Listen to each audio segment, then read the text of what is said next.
అసెంబ్లీని, శాసన మండలిని దేవాలయమని పెద్ద పెద్ద మాటలు. సంతోషం, మంచిదే. ఒక దేవాలయం, ప్రజాస్వామ్య దేవాలయం. అలాంటి దేవాలయానికి పూజ చేయడానికి మీరు వెళ్ళినప్పుడు చెప్పులు వదిలేరా అసలు?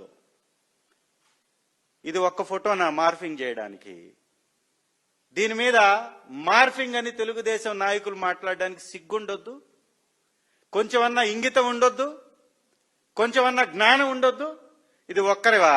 పక్కనున్నటువంటి ప్రతి ఒక్కరు, ఆ రోజు స్పీకర్గా ఉన్నటువంటి కోడెల శివప్రసాద్ గారు, ఆ పక్కనున్నటువంటి ప్రతి ఒక్కరు, అధికారులందరూ చెప్పులు వేసుకునే ఉన్నారు.